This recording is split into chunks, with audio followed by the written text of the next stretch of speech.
우리 다 같이 사도신경으로 우리의 신앙을 고백하도록 하겠습니다. 나는 전능하신 아버지 하나님 천지의 창조주를 믿습니다. 나는 그의 유일하신 아들 우리 주 예수 그리스도를 믿습니다. 그는 성령으로 잉태되어 동정녀 마리아에게서 나시고 본디오 빌라도에게 고난을 받아 십자가에 못 박혀 죽으시고 장사된 지 사흘 만에 죽은 자 가운데서 다시 살아나셨으며 하늘에 오르시어 전능하신 아버지 하나님 우편에 앉아 계시다가 거기로부터 살아있는 자와 죽은 자를 심판하러 오십니다. 나는 성령을 믿으며 거룩한 공교회와 성도의 교제와 죄를 용서받는 것과 몸의 부활과 영생을 믿습니다. 아멘. 오늘 우리에게 주신 하나님의 말씀은 에스겔서 10장 1절 2절 말씀입니다. 제 성경으로 구약 성경 1161면에 있는 에스겔서 10장 1절 2절 말씀. 1절은 제가 2절은 여러분이 읽도록 하겠습니다. 이에 내가 보니 그룹들 머리 위 궁창에 남보석 같은 것이 나타나는데 그들 위에 보좌의 형상이 있는 것 같더라.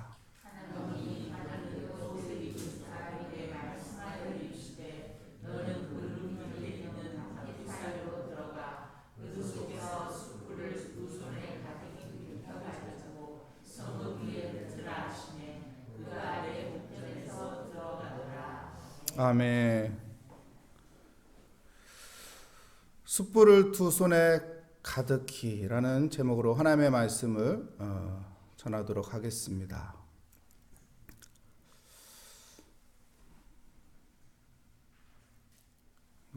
에스겔이 2차 포로 때 끌려왔죠. 그리고 바벨론의 그발 강가에 수용소가 있는데 거기에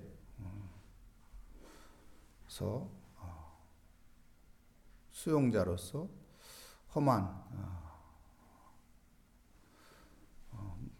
노동을 하면서 하루하루 시간을 보내야 하는 그런 에스겔이었습니다.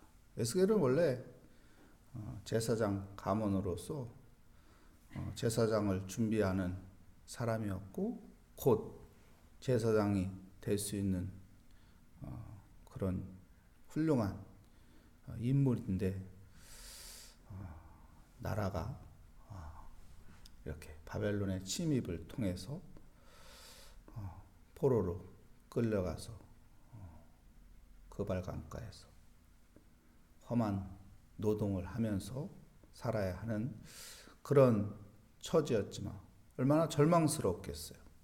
청년의 때 꿈을 가지고 잘 준비해서 이제 때만 되면은 제사장의 옷을 입고 하나님을 예배하는 거룩한 직무를 감당할 수 있는 사람인데 포로로 끌려와서 있는 그의 처지를 바라볼 때 얼마나 절망스럽겠습니까? 얼마나 눈물이 하루하루 살면서 많이 흘렸겠습니까? 하지만 하나님께서 그에게 임하셔서 그의 권능이 하나님의 그 권능이 그 에스겔에게 임하셔서 그에게 어떻게 합니까? 절망이 아니라 다시 하나님의 임재 가운데 부르심을 받고 사명을 갖게 되죠. 파수꾼의 사명을 갖게 되고 하나님은 또한 그를 통해 하나님의 일을 펼쳐가십니다. 하나님께서 두 번째 그에게 환상을 보여준 모습은 무엇이었나요? 에스겔에게 보여준 그 환상은 예루살렘 성전을 보여줍니다. 껍데기만 성전이지 그 안은 성전이 아니죠. 완전 강도의 소굴과 같은 곳이었죠. 양의 탈을 쓴 늑대라고 보아도 될 정도로 그 속을 보니까 어떻게 해요? 다 죄를 짓는 거예요. 제사장도 죄를 짓고 모든 장로들도 죄를 짓고 모든 성도들도 죄를 짓고 다 죄인 거예요. 왜 그럴까요? 왜 그런 죄들을 질까요? 욕심 때문에 그렇죠. 인간의 욕망, 인간의 욕망이 죄를 짓게 만들었고 하나님을 바라보는 게 아니고 하나님을 속이면서 자기들의 욕망을 꿈꾸며 죄를 짓는 이런 악한 모습 때문에 하나님은 어떻게 합니까? 하나님의 영광을 그 성전에서 거두는 거예요. 여러분, 우리가 구약 성경을 보면은 성막을 짓잖아요. 그리고 성소에 하나님의 임재가 임합니다. 솔로몬 때 성전을 지었을 때 어떻게 합니까? 그 성전에 하나님의 임재가 임합니다. 다윗성에 법궤가 들어왔을 때, 법궤를 안치할 때 하나님의 임재가 임합니다. 거룩한 하나님의 임재가 임하면은 은혜가 넘치는 거예요. 근데 하나님의 임재가 떠나면은 은혜 또한 떠나가게 돼요. 그러니까 우리가 신앙생활하는데 껍데기를 붙잡으면 안 돼요. 이스라엘 백성들이 법궤를 블레셋에게 왜 뺏겼죠? 껍데기 붙잡았기 때문에. 법궤만 가지고 가면은 전쟁에 승리한다. 법궤는 껍데기지요. 그 법궤에 하나님의 임재가 있기 때문에 하나님의 은혜가 하나님의 백성들에게 임한 거지. 그 껍데기 갖고 간다고 해서 능력이 나타나는 건 아닌데, 착각 속에서 법궤만 가지고 가면 블레셋쯤이야 이긴다 했는데 어떻게 해요? 블레셋한테 법궤를 뺏기는 정말 비참한 처절한 상황을 맞게 되는 것이죠. 이스라엘 백성들은 우리 안에 예루살렘 성전이 있다. 여기 하나님의 임재가 있다. 그렇기 때문에 이 예루살렘은 무너지지 않는다. 이렇게 생각했어요. 근데 무너졌어요. 왜 그럴까요? 껍데기 붙잡고 있기 때문에. 건물 붙잡고 있기 때문에. 하나님의 임재를 사모해야죠. 하나님의 임재를 사모해야 하나님의 영광이 있는 것이고 그래야 거기에 은혜가 있는 거예요. 여러분, 왜 사람들이, 믿음이 좋은 사람들이 왜 무엇인가 일할 때 기도할까요? 하나님의 임재를 바라는 거예요. 하나님, 내가 일하는 일터에 하나님의 임재가 함께 하소서. 하나님의 임재가 있으면 그곳에 은혜가 있는 거예요. 왜 무슨 사업을 할 때 예배를 드리는 걸까요? 하나님, 여기에 하나님의 임재가 함께 하여 주시옵소서. 하나님의 임재가 하면은 하나님의 은혜가 따르기 때문에, 하나님의 은혜의 일들이 이루어지기 때문에 그런 것이죠. 왜 운전하는 사람이 기도할까요? 하나님, 내가 기도하는 이 자리에 하나님의 임재가 함께 하여 주시옵소서. 그럼 하나님의 은혜가 나를 지키시고 나를 보호하여 주시는 은혜가 따르는 것이죠. 그래서 우리가 임재를 구하는 기도자가 되어야 하는 것입니다. 하나님의 임재가 이곳에 임하여 주시옵소서. 그러면은 그 임재가 있는 곳에는 하나님의 지키심이 있고 하나님의 보호하심이 있고 하나님께서 우리에게 또한 채워주시는 은혜가 함께 하시는 것입니다. 우리가 오늘 기도의 자리에 나왔는데 우리가 이 껍데기 건물 안에 있는 것이 하나님을 만난다고 생각하는 건가요? 아니죠.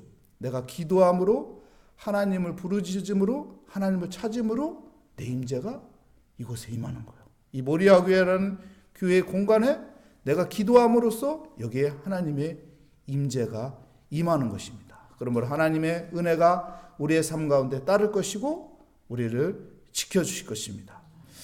그런데 오늘 본문 말씀에 보면 하나님의 임재가 떠나가죠. 떠나가고 어떻게 합니까? 우리 2절 말씀에 보면은 하나님이 가는 베옷을 입은 사람에게 말씀하여 이르시되 너는 그룹이 뭐예요? 그룹 밑에 있는 바퀴 사이로 들어가 그 속에 무엇을? 숯불을 두 손에 가득히 움켜가지고 성읍 위에 흩으라 하심에 그가 내 목전에 들어가더라. 야, 숯불을 두 손에 가득히 움켜가지고 성읍 위에 흩으라. 무슨 말인가요? 하나님의 심판을 말하는 것이죠. 이 숯불은 하나님의 심판이에요. 근데 여기에서요, 우리가 보아야 할 것은 하나님의 심판만 보면 안 돼요. 이 숯불이라는 게 하나님의 심판이잖아요. 이 속에 있는 또 하나님의 섭리를 봐야 합니다. 여러분, 우리가 이사야가 고백하는 거 알잖아요. 하나님, 제단 뿔의 숯불로 어떻게 하라고 해요? 나의 부정한 입술을 지져달라는 거예요. 나의 부정한 입술을 지지라는 건 뭐야? 나의 부정한 입술을 심판하라는 거예요. 근데 그곳에는 무엇이 있나요? 자세히 보면 하나님의 은혜와 하나님의 사랑이 있습니다. 어떻게 해요? 하나님 심판하지만 그 입술을 어떻게 바꿔버립니다. 어떤 입술로? 복음의 입술로, 생명의 입술로, 은혜의 입술로 바꿔요. 그러니까 하나님이 숯불로 심판을 하지만 이 속에 무엇이 있냐면은 하나님의 은혜와 하나님의 사랑이 있는 거예요. 무엇인가요? 하나님의 구원의 손길이 있다는 거예요. 죄로 하여금 지금 멸망의 길로 가는 사람들에게 하나님의 구원의 손길이 있는 거예요. 우리가 에스겔서를 보면은 앞에는 심판의 이야기를 하지만 하나님의 영이 떠나가는 걸 이야기하지만은 뒤에 가면은 하나님의 영이 다시 돌아옵니다. 우리에게 다시 임합니다. 하나님의 은혜인 것이죠. 하나님의 사랑인 것이죠. 여러분, 우리가 자녀들한테 야단치잖아요. 매질도 하잖아요. 집 나가라고도 하잖아요. 너 같은 걸 낳고 내가 미역국 먹은 게 후회스럽다. 이런 말도 심하게 하잖아요. 하지만 그 속에 뭐가 있어요? 사랑이 있어요. 진짜 내쫓이고 싶어요? 진짜 때리고 싶어요? 아니죠. 그를 좋은 쪽으로 인도하고 싶고 구원하고 싶고 바르게 키우고 싶은 게 부모의 마음이기 때문에 사랑의 매를 때리는 거고 또한 사랑의 언어를 또한 선포하는 것이죠. 하나님도 마찬가지죠. 하나님이 이 숯불을 두 움큼 져가지고 흩어 뿌리지만은 이것이 심판이지만 그 속에 보면은 하나님의 사랑이 있는 거예요. 하나님의 은혜가 있는 거예요.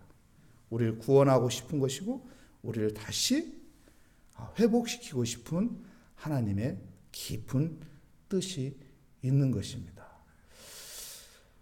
여러분, 우리가 그 다니엘의 세 친구를 보면은 풀무불에 집어 던지잖아요. 하지만 어떡하나요? 풀무불에서 타 죽나요? 7배를 더 뜨겁게 하라고 해요. 완전히 없어져야 하는데 없어지지 않고 어떻게 살아남아요. 3명을 집어 던졌는데 몇 명 있었어요? 거기에 4명 있었어요. 주님께서 구원해 주신 것이죠. 이게 하나님의 섭리입니다. 하나님의 계획입니다. 하나님의 뜻입니다. 하나님은 하나님을 찾는 자, 하나님을 의지하는 자, 하나님 앞에 겸손히 엎드리는 자, 하나님 앞에 나 살려주십시오. 하나님 날 긍휼히 여기십시오. 하나님은 끝까지 우리에게 손을 내미시는 거예요.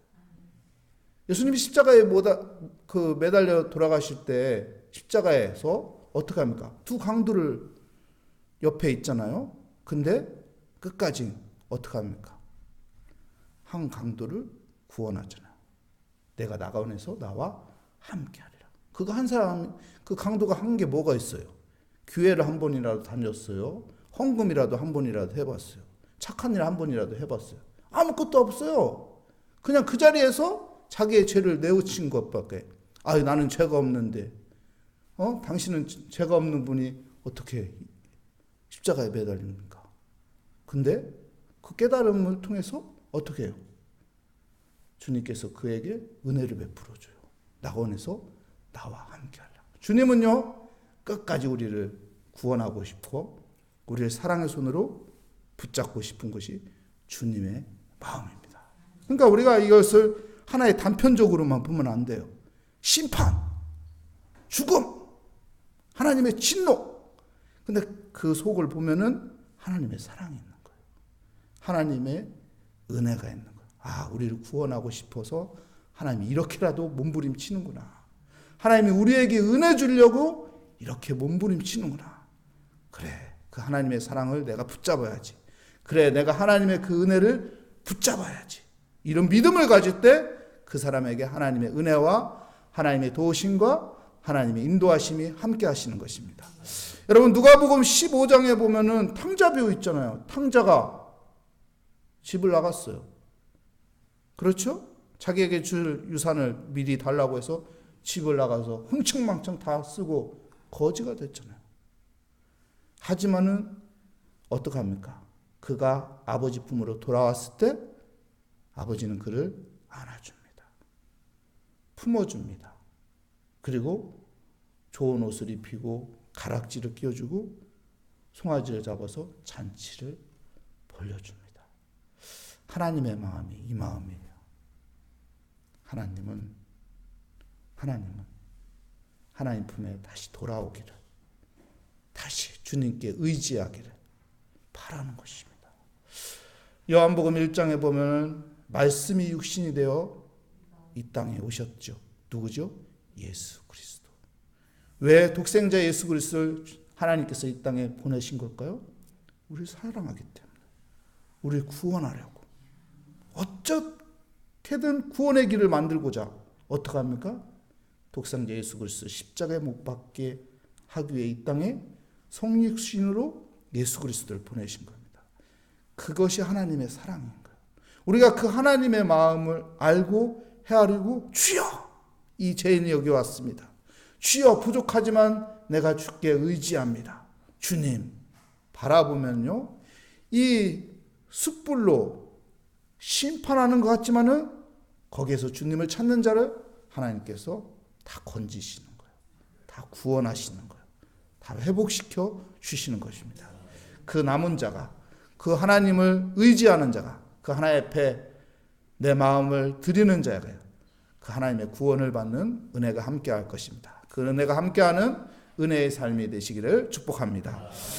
기도하겠습니다. 하나님 감사합니다. 하나님, 우리가 하나님의 깊은 그 사랑과 은혜를 알게 하여 주시옵소서. 그래서 하나님 앞에 엎드리며, 하나님 앞에 맡기며, 하나님 앞에 기도하는 믿음의 사람이 되게 하여 주시옵소서. 주께 감사드리며 예수 그리스도의 이름으로 기도합니다. 아멘. 하늘에 계신 우리 아버지, 아버지의 이름을 거룩하게 하시며 아버지의 나라가 오게 하시며 아버지의 뜻이 하늘에서와 같이 땅에서도 이루어지게 하소서. 오늘 우리에게 일용할 양식을 주시고 우리가 우리에게 잘못한 사람을 용서하여 준 것 같이 우리 죄를 용서하여 주시고 우리 시험에 빠지지 않게 하시고 악에서 구하소서. 나라와 권능과 영광이 영원히 아버지의 것입니다. 아멘. 오늘 말씀을 다시 한번 생각하며 하나님의 그 사랑, 하나님의 그 은혜를 바라보며 우리 하나님 앞에 의지하며 기도하도록 하겠습니다. 오 하나님 아버지 감사합니다. 우리가 하나님의 그 사랑을 알게 하여 주시옵소서. 하나님께서는 우리에게 은혜 주기를 원하신다는 그것을 깨닫고 우리가 하나님 앞에 겸손히 엎드리는 자가 되게 하여 주시옵소서. 하나님은 우리가 죄악의 길로 가길 원치 않으시며 우리를 구원하여 주시며 우리를 하나님께서는 바른 길로, 선한 길로, 하나님의 임재 가운데 살아가는 은혜의 길로 가기를 원하시는 그 하나님의 마음을 우리가 헤아리게 하여 주시며 주께 엎드리게 하여 주시옵소서. 주께 의지하게 하여 주시옵소서. 주의 성령의 아버지 충만한 가운데 살아갈 수 있도록 주님, 주의 영을 아버지여 바라보며 주님의 영이 내게 임하기를 바라며 주님의 은혜 가운데 나를 다스려 주시옵소서. 나를 이끌어 주시옵소서. 나를 치료하여 주시옵소서. 나를 회복시켜 주시옵소서. 내가 주님과 동행하는 은혜의 삶을 누리게 하여 주시옵소서.